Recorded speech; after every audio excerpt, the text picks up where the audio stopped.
Բարև ձեզ հարգելի դիտողներ, YouTube-ի անիմալիքի եթերում զրուցելու եմ քաղաքագետ Լիլիթ Դալաքյանի հետ, ցանկության դեպքում կարող եք բաժանորդադրվել YouTube-ի անիմալիքին։ Բարև ձեզ Տիկին Դալաքյան։ Բարև ձեզ։ Տիկին Դալաքյան, ինչպես կմեկնաբանեք Միրզոյան Ֆիդան հակասող հայտարարությունները, հիշեցնեմ Ֆիդանը նշել էր, որ հայ-թուրքական հարաբերությունները վերջնական կարող են կարգավորվել, սահմանները բացվեն այն բանից հետո, երբ որ հայ-ադրբեջանական խաղաղության պայմանագիրը վերջնականապես կստորագրվի, Միրզոյանը թվարկելով իշխանությունների պատկերացմամբ մինչ այս Ադրբեջանի հետ ձեռք բերված հարաբերություններում կառուցողական կետերը նշել է, որ միմյանց հետ դրանք կապ չունեն հայ-թուրքական եւ հայ-ադրբեջանական հարաբերությունները,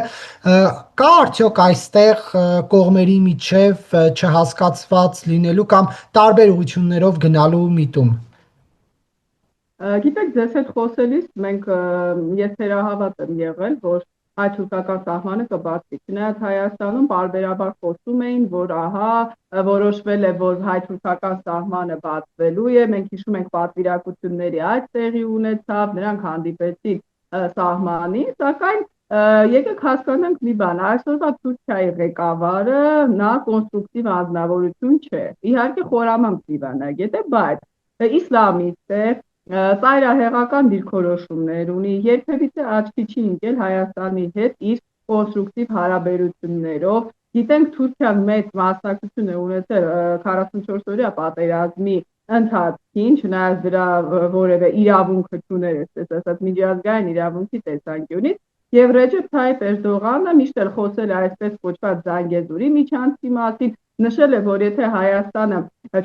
համաձայնի բացել միջանցքը ճակերտավոր, մենք դա ուժով կանենք, դա այն նույն Ռեջեփ Թայիփ Էրդողանն է, որի հետ այսօր Հայաստանը վարում է բանակցություններ։ Ակնհայտ է, որ Թուրքիան չի ցանկանում բացել հայ-թուրքական սահմանը, որովհետև դեռ տնտեսապես դա ավելի ձեռնտու է իհարկե Հայաստանը։ Մյուս կողմից միջին միջանցքի գործարկման ուրեմն վերաբերյալ հայտարարություններից հետո Թուրքիան էլ իհարկե ունի տարածաշրջանում կոմունիկացիաների բացման ուրեմն հետ կապված իր շահերը։ Այլ հարց է, որ Էրդողանը չի ցանկանում բացել սահմանը, դեռ ցանկանում է որոշ զիջումներ ստանալ արևմտյան գործընկերներից, որովհետև ակնհայտ է, որ հայ-թուրքական process-ը տեղի է ունենում Ամերիկայի, եվրոպական երկրների ճնշման ներքո, քանի որ նրանց ձեռնտու է, որպեսզի Հայաստանի շուրջ այս բլոկադան բացվի, որպեսզի Ռուսաստանը կորցնի իր ազդեցությունը Հայաստանում, որպեսզի բացվեն Ռուսաստանի շրջանցող այլընտրանքային ճանապարհները, դրա համար ամերիկյան կողմը եւ Բայդենի վարչակազմը եւ փաստորեն Տրամպի իսկ եվրոպական երկրները մշտապես խոսել են, որ Թուրքիա-Հայաստան սահմանը պիտի բացվի։ Բայց Էրդողանը գտել է մի պատճառ, որ չասի ոչ Տրամպին եւ արևմտյան գործընկերներին, բայց նախապայման է այսպես թելադրում Հայաստանին, այն Հայաստանին, որը երբևիցե Թուրքիայի հետ հարաբերությունների կառուցման հետ կապված նախապայմաններ չի դրել, նույնիսկ ցեղասպանության ճանաչումը, նույնիսկ 2008 թվականի ֆուտբոլային դիվանագիտության ժամանակ։ Այսինքն եկավ այն պահը, որ իրոք մենք տեսնում ենք հակասություն եւ հայկական կողմը փաստացի բարձրաձայնում է դրա վերաբերյալ եւ միջազգային մեր գործընկերների հետ էլ մեր հարաբերությունների ժամանակ պետք է նշենք, որ Թուրքիան արկախում է հայ-թուրքական հարաբերությունների կարգավորումը Հայաստան-Ադրբեջան խաղաղության պայմանագրի ստորագրումից եւ իդեպ որևէ մեկը չգիտի այդ պայմանագիրը երբ կստորագրվի, դա կախված է ընտրությունների արդյունքներից եւ հետո սահմանադրության մեջ փոփոխություններից։ Այնպես որ Թուրքիան այդպիսի տակտիկա է որդեգրել, չասել ոչ, բայց որքան հնարավոր է ժամանակը ձգել հասկանալու համար, թե հայ-ադրբեջանական խաղաղության վերջնական այսպես փաստաթղթային հաստատումը երբ տեղի կունենա։ Դուք տեսնում եք մոտավոր ժամկետներ, որ պայմանագիրը կստորագրվի։ Հայ-ադրբեջանական ոչ, ինչու, որովհետև սկզբում ասում էին դա ընտրությունների հետ է կապված 2026 թվականին, բայց մենք գիտենք, որ Ադրբեջանը գոնե այս պահին ունի մեկ կարևոր նախապայման, դա ուրեմն սահմանադրության մեջ անկախության հռչակագրի վերաբերյալ հղումը հանելն է, այսինքն սահմանադրական փոփոխությունների կատարումն է։ Նախ որևէ մեկը չի կարող ասել ընտրությունները ինչ արդյունք կունենան։ Լավ, եթե ասենք այս պայմանությամբ գիտակցում ենք, որ Փաշինյանը գուցե ոչ բացարձակ մեծամասնությամբ, բայց էլիտ ուրեմն հաղթողի կարգավիճակում դուրս կգա, այստեղ սպիտակ արհեստական խաղի ներքո։ նախ ինչպիսին կլինեն հանրաքվեի արդյունքները, ինչպիսին կլինի մասնակցությունը ժողովրդի, դա մի բան է, որ որևէ մեկը չի կարող ասել։ Էլ չասած, որ 2026 թվականի միջանկյալ ընտրություններ են Միացյալ Նահանգներում, ռուս-ուկրաինական ռազմաճակատու պաշտի իրավիճակը ինչպիսին կլինի, իսկ դա իր ազդեցությունը ունենալու է Ռուսաստանի տարածաշրջանում գործունեության վրա։ Ռուսաստանը ինչ լծակներ կկիրառի, որպեսզի օգոստոսի 8-ի համաձայնագիրը չգործի, գործի նոյեմբերի 9-ի համաձայնագիրը, ինչի մասին եւ ինչին բարբերաբար հողում է անում Ռուսաստանի նախագահը։ Այնպես որ ես թերահավատ եմ եւ չեմ կարող ժամկետներ նշել, թե Ադրբեջանը երբ կստորագրի, բայց ակնհայտ է, որ եթե Ալիևը անկեղծորեն ուզում է գնալ խաղաղության, նա որևէ խնդիր չի ունենա հենց հիմա էլ ստորագրել խաղաղությունը եւ շարունակել իդեպ սահմանազատումը, որը ըստ էության Տավուշում սահմանազատումից հետո կանգնել է։ Տիկին Դալաքյան, դուք վերջին տեղեկությունները արդյոք ձեռք բերում կհամարեք թրիփի հետ կապված, պետքարտուղարի տեղակալը եկավ Հայաստան, Նիկոլ Փաշինյանը հետո հայտարարեց, որ քննարկում է 49 կամ 99 տարով տալ այդ տարածքն ավելի ճիշտ հիմա այստեղ խնդիր կա, ասում են տալ չտալ, մի խոսքով ամերիկյան ընկերությունը իր գործունեությունը ծավալի, այսպես ձևակերպեմ, որ ինչ-որ քննարկումների առիթ չդառնա, եւ բացի այդ նաեւ նշվում է, որ պետքարտուղարի տեղակալը Փաշինյանին հավաստիացումներ է տվել, որ Ամերիկան ամեն ինչ կանի հայ-թուրքական, հայ-ադրբեջանական հարաբերությունների կարգավորման հետ կապված, ինչ արդյունքներ սպասել։ Եկանք ամենակարևոր կետին, թե Հայաստանը ինչ պիտի անի։ Մենք ոչ կարող ենք փոխել Էրդողանի մտածելակերպը եւ նպատակները, ոչ էլ Ալիևի, որոնց խաղաղացիության վրա ես ճիշտ ասած կասկածում եմ, հաշվի առնելով անընդհատ հայ հասարակությանը լարվածության մեջ պահելու Ադրբեջանի նախագահի քաղաքականությունը։ Հայաստանը պիտի մեր արևմտյան գործընկերների հետ աշխատի, փաստորեն աշխատում է, որպեսզի նրանք հնարավորինս շատ ճնշեն Թուրքիային բացել հայ-թուրքական սահմանը։ Իհարկե նաև մենք պետք է հաշվի առնենք այն տնտեսական ռիսկերը, որոնք ուրեմն մեզ սպառնում են դրանից հետո, որովհետև եթե պետությունը պատրաստ չլինի դրան, օրինակ գյուղացիների գյուղատնտեսական ոլորտի նկատմամբ սուբսիդիավորում չիրականացվի, մեր ուրեմն արտադրողները կարող են լուրջ խնդիրների առջև կանգնել։ Տնտեսական հարցը դեռ թողնենք տնտեսագետներին։ Բայց տեսեք, հարցը այն է, որ ամերիկյան կողմը արդյոք ցանկանում է ճնշել Թուրքիային, արդյոք ինչ միջոցներ ունի Թուրքիայի վրա ճնշում գործադրելու համար, արդյոք ԱՄՆ ներկայիս նախագահը այն անձնավորությունն է, որը կճնշի Էրդողանին, սրանք շատ կարևոր հարցեր են։ Եթե Բայդենի իշխանությունը լիներ, մոտավոր մենք պատկերացնում էինք Բայդենի աշխարհաքաղաքական պատկերացումները եւ նրա թիմի Տրամպը նախ թիմ չունի, ինքը միանձնյա է որոշում, որոշ չափով Ռուբիոն է իհարկե նաեւ փորձում ազդել նրա կարծիքի վրա եւ նա փոփոխական անձնավորություն է, դիցուք հիմա օրինակ Ուկրաինայի հետ կապված նոր ինչ-որ ծրագիր են առաջ փորձում մղել,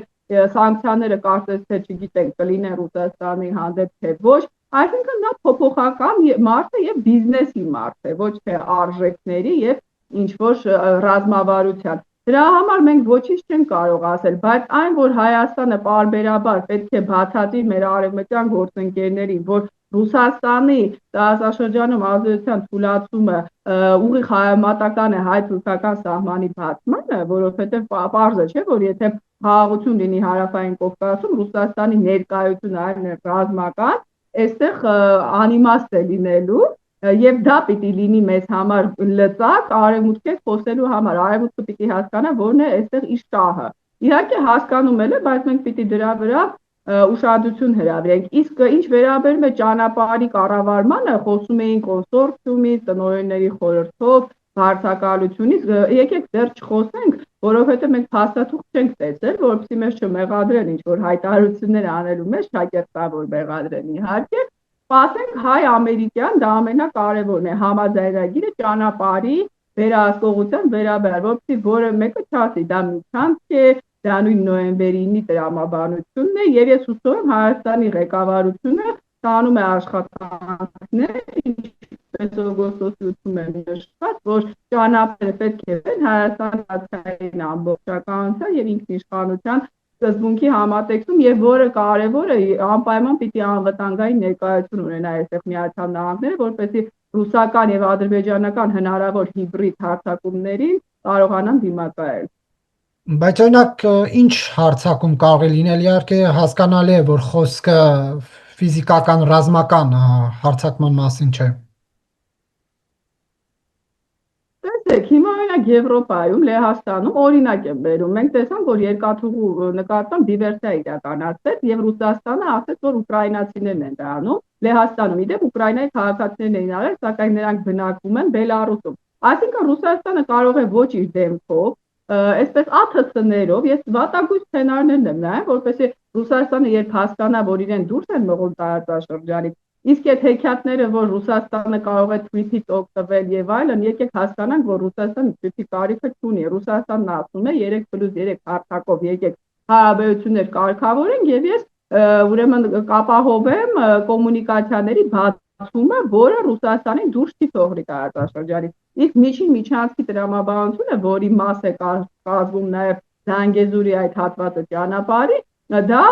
տեղավորվում է Ռուսաստանի դեմ ուրեմն կոմունիկացիաների բացման եւ դրա նպատակը որն է, քանի որ Ուկրաինայի վրա հարձակումից հետո Ռուսաստանով գնացող ճանապարհները Չինաստանից Միջին Ասիայից դեպի Եվրոպա այլևս անվտանգ չեն, սանկցիաների կարող են ենթարկվել, որոշվել էր այլընտրանքային ճանապարհ ստեղծել գումարած ազդեցությունը քչացնել Ռուսաստանի եւ Միջին Ասիայում եւ Հարավային Կովկասում։ Այնպես որ Ռուսաստանը ինչ մեթոդների կարող է դիմել, եկեք չմոռանանք, որ Հարավկովկասյան երկաթուղի պատկանում է ռուսներին,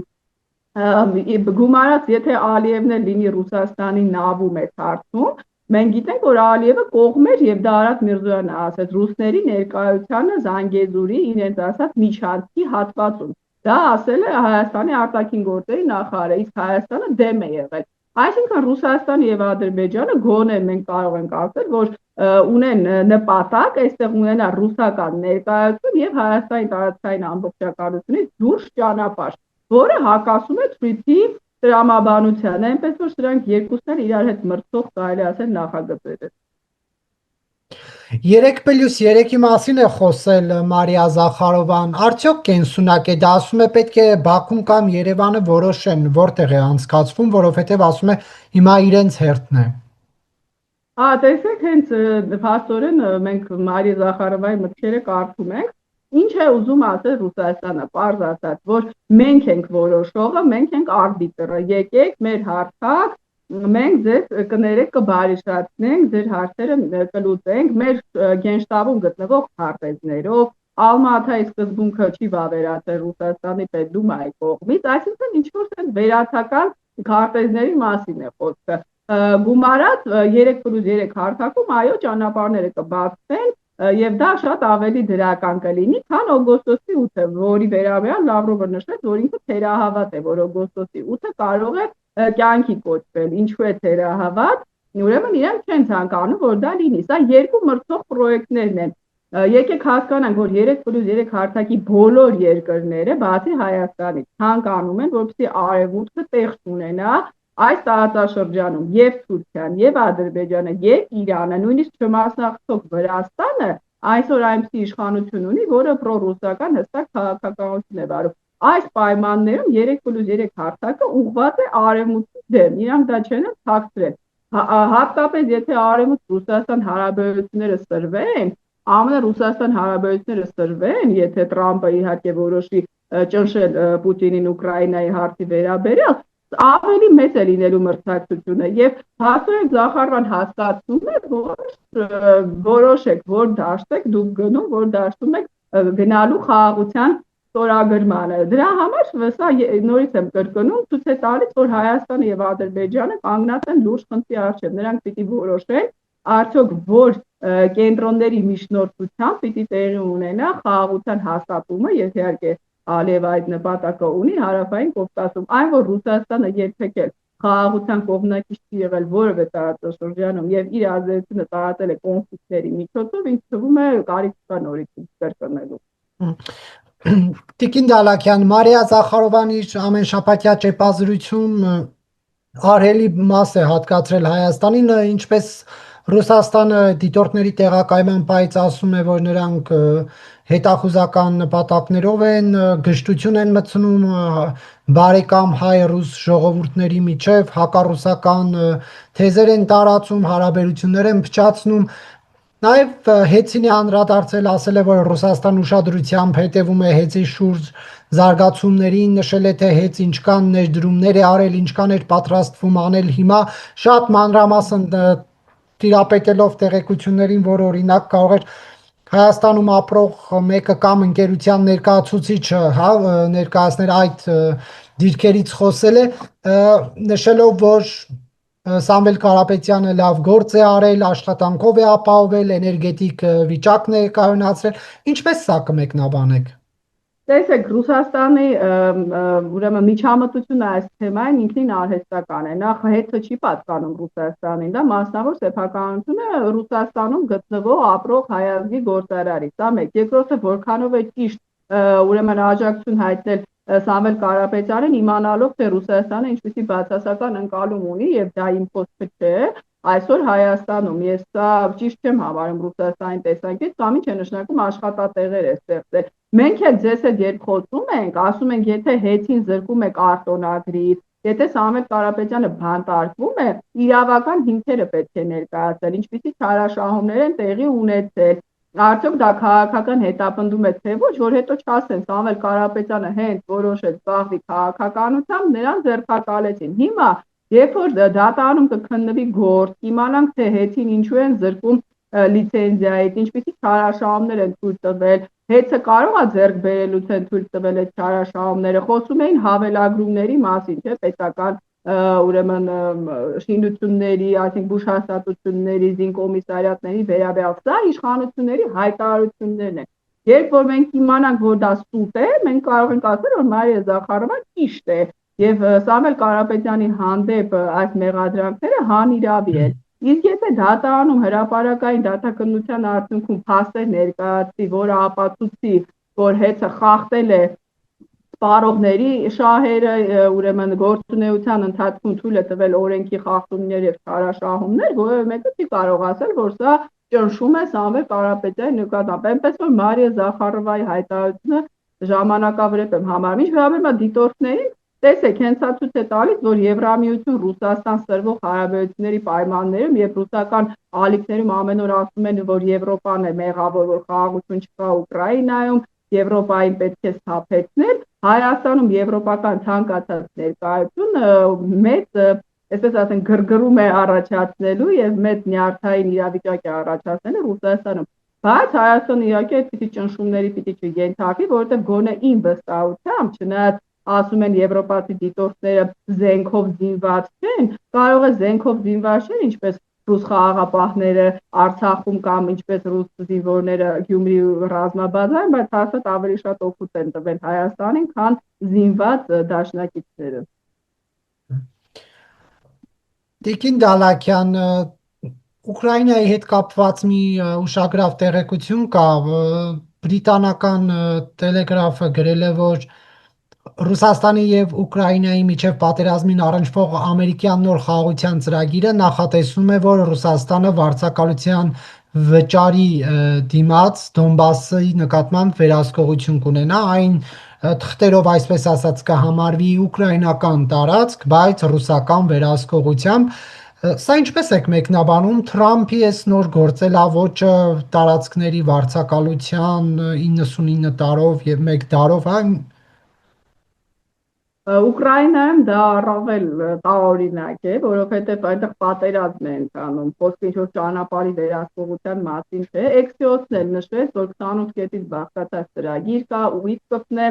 դրա հեղինակը, կներեք, Ուիտկոֆը դիվանագետ չի, ոչ էլ քաղաքական գործիչան, նա բիզնեսմեն է։ Այդ մարդիկ տենց էլ չեն կարողանում գիտակցել, որ գոյություն ունի միջազգային իրավունք, գոյություն ունի պետության ինքնապաշտպանության իրավունք, որ սա պատերազմ է, այստեղ ինչ-որ այդպես Նյու Յորքի դիլերները չեն էլի որոշելու, թե ինչ պետք է տեղի ունենա։ Բայց մի բացասական երևույթ կա այս պահին եւ դեռ մենք չգիտենք ինչպես կզարգանան իրադարձությունները։ Ուկրաինայում այդ հակակոռուպցիոն սկանդալը, որ տեղի ունեցավ,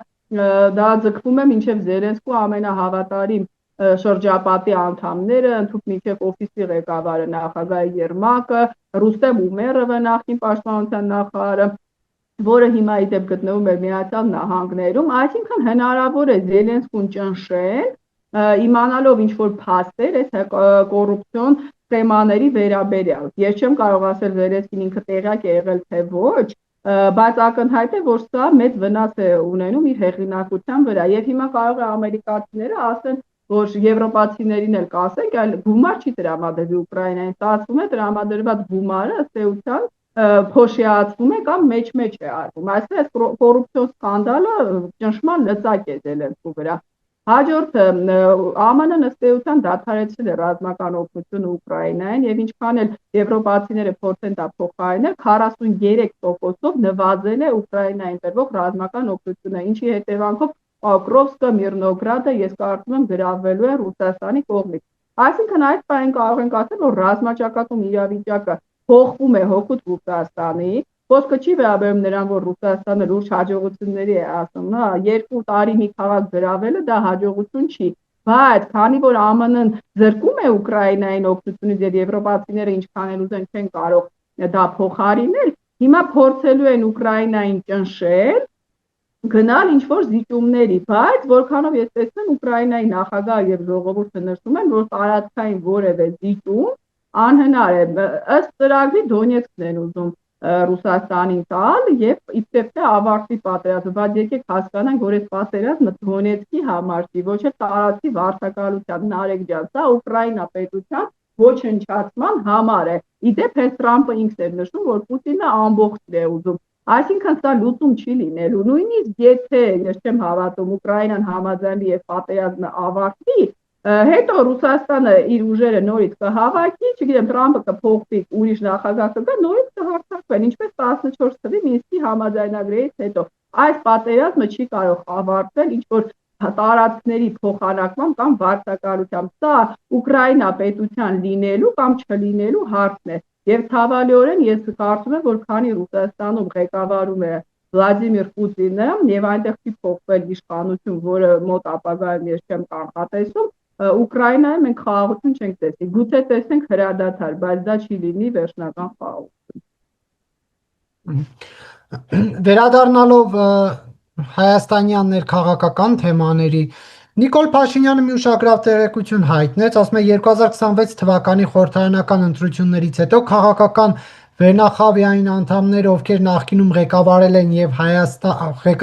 Հայաստանը եւ այն հակարտի մեջ են պահել, պետք է հեռացվեն պաշտոնից եւ տեղ չունենան երկրի քաղաքական կյանքում։ Սա ըստ էության նախկին ղեկավարներին ուղղված ինչ-որ մեսիջ է։ Ես չգիտեմ միայն նախկին ղեկավարների, որովհետև մենք գիտենք, որ Նիկոլ Փաշինյանի թիմում էլ կան նախկինում պաշտոններ զբաղեցրած եւ հանրապետական կուսակցության անդամ շատ գործիչներ։ Իդեպ ես դա նորմալ եմ համարում, որովհետև Հայաստանը փոքր երկիր է, եթե այդպես բոլորին հանենք, մարդ չի մնա։ Օրինակ իմ կողմից շատ հարգված Արամ Սարգսյանն է, օրինակ Ռոբերտ Քոչարյանի օրոք վարչապետ աղալի, հիմա պիտի ասենք, ով որ նախկինում պաշտոն ա ունեցել, պիտի էլ զբաղվի քաղաքականությամբ, այլ հարց է, որ խոսքը վերաբերում է այն անձանց, որոնք բարձր պաշտոնատար անձ են եղել, մասնակցել են ընտրակեղծիքների, դրա մասին Փաշինյանը 18 թվականին խոսել է, չէ՞, կամ կոպիտ ասած պետական դավաճանություն են ցույց տվել, օրինակ Գույք պարտի դիմաց Հայաստանի կարևոր ենթակառուցվածքները, որոնցից միայն մեկը արժեր $240 միլիոն, $100 միլիոն պարտի դիմաց մի քանի այլ կարևոր գործարանների հետ հանձնել են Ռուսաստանին, այդտեղ էլ փայատեր են դարձել սիստեմայում, այսինքն այո, ժամանակը եկել է եւ մենք դրա մասին խոսում ենք, ոչ թե ասել մի թողեք, որ ընդդիմություն լինի եւ ով ձեզ քննադատում է բանտարկեք, այլ հաստատեք օրենք եւ մի ասեք մենք օրենքին չենք խառնվում, դատարանների գործունեությունը չենք խառնվում, երբ որ պետք է լավ էլ խառնվում եք, երբ որ պետք է լավ էլ վճիռ եք կայացնում, այնպես որ սա քաղաքական կամքիած է։ Իսկ ինչի ընտրություններից հետո սա շատ հետաքրքիր է, իսկ ինչու ոչ ընտրություններից առաջ իրականացնել լյուստրացիա, որպեսզի ընտրություններ չգնան սև սպիտակով։ Գուցե Նիկոլ Փաշինյանը կարծում է, որ այս անձանց հետ, այս ուժերի հետ նորից ընտրությունների գնալը իրեն ավելի օգուտ է։ Եվ ինչ պատկերացնել, օրինակ ինչ կանեն, որ ասում է պետք է հեռացվեն քաղաքական կյանքից։ Չեմ կարող ասել, եթե խոսքը վերաբերում է իրավական մեխանիզմներին, հուսով եմ դրա մասին է խոսքը, ինչպես նշեցի, եթե այս անձին մեղավոր են եւ Հայաստանի Հանրապետության հանդեպ արել են քայլեր, որոնք հավասար են պետական դավաճանության, կամ եթե հանցագործություններ են իրականացել, կոռուպցիայով են զբաղվել, ընտրություններ են կեղծել, պետք է հեռացեն եւ հեռացեն, ինչպես օրինակ լուստրացիայի արդյունքում մերձբալթյան երկրներում հեռացվեցին նաև KGB-ի, որի մասին Փաշինյանը խոսել է, հետ առնչություն ունեցող անձին։ Եթե խոսքը սրա մասին է, ես կարծում բոլորը դա կողքուն են, չգիտեմ ուրիշ ինչի մասին կարող է խոսել։ Ըստ էս դրանքում կարող են առնչվել։ Դե տեսեք, քանի որ դուք կարծիքն եք իմ հարցնում, ես իմ տեսանկյունից կասեմ, դրանք առնչվում են Հայաստանի Հանրապետության այն նախագահներին, որոնք կրկնեմ ներողություն իհարկե մասնակցել են ընտրակեղծիքների Հայաստանում։ Այն որ ոչ Ռոբերտ Քոչարյանը, ոչ Սերժ Սարգսյանը լեգիտիմություն չեն ունեցել, ես հիմա որ ասեմ, ինչքան էլ ասեն, չէ, շատ ուժեղ լեգիտիմություն ունեին 100% ձայն են ստացել, եկեք ասենք, որ դա գաղտնիք չի եղել։ Իդեպ Համնադական դատարանի վստահության հանրակրվե իրականացնելու վերաբերյալ խորհրդատվություն որոշումը կարող են համարել 2004 թվականին դրա ապացույց։ Լևոն Տեր-Պետրոսյանն էր 96 թվականի վերաբերյալ, մենք գիտենք, որ իդեպ Փաշինյանը ներողություն խնդրեց, չէ՞, Վազգեն Մանուկյանի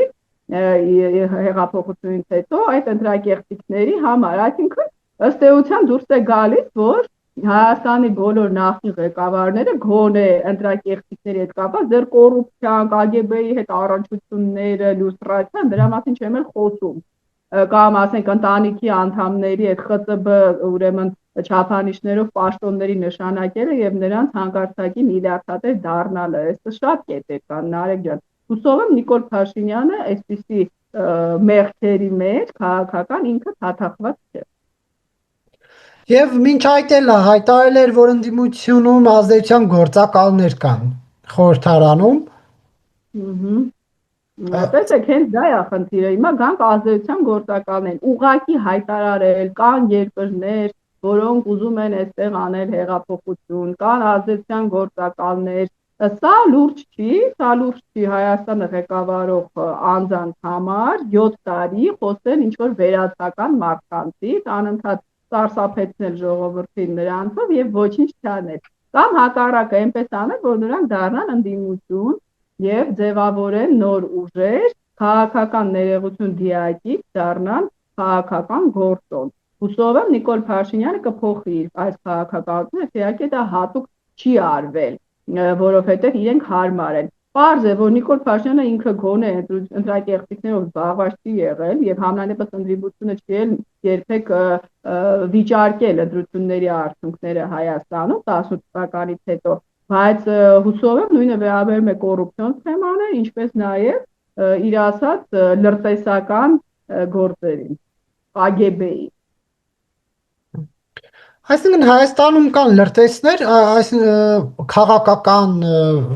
քաղաքականությամբ զբաղվողների մեծ շրջանում այն էլիտայում, այսպես ասած։ Գիտեք, հիմա մենք նորություն չենք ասի, ինչքան էլ փորձեն ասել դե փաստեր ներկայացեք, պարզ է, որ դրա փաստերը ունի միայն Հայաստանի Հանրապետության ղեկավարությունը եւ ուժային կառույցները, որ Հայաստանի ղեկավարները կարող են առնչություն ունենալ, կարող էին նաեւ KGB-ի հետ։ Ինչ առնչություն են ունեցել, Փաշինյանն է դրա մասին հայտարարել, դա արդեն ինքը պիտի բացահայտի։ Այսինքն հենց այո, դա է խնդիրը։ Եվ այնպես է, որ հետսովետական բոլոր երկրներում էլ Հայաստանը նորություն չէ, Ղազախստանից մինչև Ուկրաինա, օրինակ մենք պարզել ենք, որ Ուկրաինայի հետախուզության ղեկավարը եղել է FSB-ի ագենտ, Դիրկաչը։ ԱՄՆ-ն է դա պարզել։ Դուք պատկերացնում եք, այսինքն ոնց որ Հայաստանի ԱԱԾ տնօրենը լինի KGB-ի գործակալ։ Հիմա չեմ կարող ասել ով եղել է կամ չի եղել, բայց սա նորություն չի Հայաստանի համար, հետսովետական բոլոր երկրներում, իդեպ եկեղեցու շրջանում էր, վերջերս մետրոպոլիտների վերաբերյալ Իլարիոն եւ այլն բացահայտումներ եղան Կիրիլի մասին, որ նրանք KGB-ի գործակալ են եղել, ունեն մականուններ։ Այսինքն Հայաստանը այս առումով յուրահատուկ երկիր չի։ Այլ հարց է, որ ի տարբերություն մերձբալթյան երկրների, մենք Վրաստանի, Ադրբեջանի եւ Միջին Ասիայի երկրների նման, ինչպես նաեւ Բելարուսի, չենք կատարել լյուստրացիա, ինչը խոստացվել էր 18 թվականին։ Եվ վերջում Տիկին Դալաքյան, ընդդիմությունը պատրաստվում է խորհրդարանական լսումներ անցկացնել Հայաստանում քաղբանտարկյալների եւ նրանց խախտված իրավունքների վերականգնման թեմայով։ Նախ կան Հայաստանում քաղբանտարկյալներ, թե ոչ։ Տեսեք, յուրաքանչյուր գործի վերաբերյալ մենք պետք է խոսենք առանձին։ Չի կարելի ասել այո կամ ոչ։ Եթե ուսումնասիրենք յուրաքանչյուր անհատի գործը առանձին կհասկանանք։ Իհարկե, քաղբանտարկյալ չեմ համարում մարդկանց, ովքեր հայհոյում են, բայց իհարկե նույն չեմ էլ ընդունում նրանց հանդեպ այդ բռնի ուժ կիրառելը, որը կարելի է կիրառել, բայց ենթարկել պատասխանատվության։ Մյուս կողմից քաղբանտարկյալ չեմ համարում մարդկանց, ովքեր օրինակ կոռուպցիայով են զբաղվել կամ հեղաշրջման պլաններ են գծել, բայց երբ իրենց ձերբակալում են, ասում են մենք քաղբանտարկյալ ենք։ Քաղբանտարկյալը ո՞րն է։ Մարդ, ով իր քաղաքական հայացքների համար հայտնվում է ճաղերի ետևում։ Ես հիմա այս պայն դուք որ ինձ առանձին հարցեր տաք, գուցե անուններով կարող եմ խոսել, չնայած այդպես ճիշտ Դե ասած մենք տեսանք, որ օրինակ ընդդիմության ամսի 20-ին արված ակցիայում բոլոր վերջին ազատազրկվածների նկարները կային եւ բոլորը քաղբանտարկյալ էին։ Սամվել Կարապետյանը, հոգեվորականները, Վարդան Ղուկասյանը։ Դե երեքի մասին խոսեմ, ես այդ ակցիային չեմ հետևել, Վարդան Ղուկասյանի մասին, որ նա խնդիրներ ունի օրենքի հետ, ասել է Սերժ Սարգսյանի թիմակից Մարտուն Գրիգորյանը, ես իրենց շրջանակներից եմ էլի պատասխանում։ Սամվել Կարապետյանի մասին ես նշել եմ, որ նրան ձերբակալելը ես չեմ համարում ոչ թե օրինաչափ, այլ այն առումով, որ նրա ուժը դրանից հետո սկսեց ընկալվել որպես իրական ընդդիմություն եւ նույնիսկ Ռոբերտ Քոչարյանի ուժին տվեց անդամ, այսինքն ձերբակալել նրա համար, որպեսզի այդ ուժը առավել թափ հավաքի, այն դեպքում, որ Սամվել Կարապետյանը կարող էր ուղղակի տնային կալանքի ենթարկվել, հաստատ չէր թողնելու Հայաստանից հեռանալ, ես այստեղ արհեստական միտում եմ տեսնում։ Հոգեվորականների հետ կապված էլ ես որքանով հասկացա, չնայած Հայաստանում արդեն անհասկանալի է, ամեն օր փաստ է փոխվում, այդ ձայնագրությունները կեղծված չէին։ Հիմա այդ ձայնագրությունների բովանդակությունը այնպիսին էր, որ իշխանությունը կարող է ասել, դա հեղաշրջման ծրագիր է, այսինքն այստեղ ես քաղբանտարկյալ չեմ տեսնում։ Այլ հարց է, որ օրենքը հաստատելիս ես տեսնում եմ sense առավել շոուի ինչ-որ տարեր, նշեցի նույն հայհոյող լրագրողների հանդեպ կամ sense այսպես այդ մասկի շոուները, որ առավել այսպես սպիտակը բոցավառի, որ ժողովրդի որոշ շրջաններում, շրջանակների մեջ դա առաջացնի այդպես տպավորություն, թե ահա մենք վերջապես պայքարում ենք նախկինների դեմ։ Ես թերահավատ եմ այդ հարցով։ Բայց ինչ վերաբերում է նրան, որ եթե մարդը օրենք է խախտել ու իրեն ձերբակալում է, մեկ էլ բարձրում է ինքը քաղաքական գործիչ է, սա էլ եկեք ասենք, որ ճիշտ է։ Ես գոնե կարող եմ նշել, որ 2003 թվականի ապրիլի 12-ից հետո Հայաստանում եղել են քաղբանտարկյալներ։ Հանդիրս ընդդիմության падգամավորների, նույնը կարող եմ ասել մարտի 1-ի դեպքերից։ Իդեպ մարտի 1-ի թեման էլ է եկել օրակարգ, ակնկալում են, ասում են, որ այս միեդի որոշումը ազդակեր Քոչարյանին, մյուսներին պատասխանատվության ենթարկելու նրանց ուժերը սահմանադրական դատարանով կասեցնելու, ինչ եք կարծում, պետք է նման քայլերի գնալ։ Տեսեք, նախ մենք պիտի հասկանանք այդ Ֆարմանյան ընդդեմ Հայաստանի Հանրապետության գործով հրաման տվողները պետք է պարզվեն, իսկ դա շատ հեշտ է պարզել։ Ես ինքս այդ լսումների ներկա եմ, ճիշտ ասած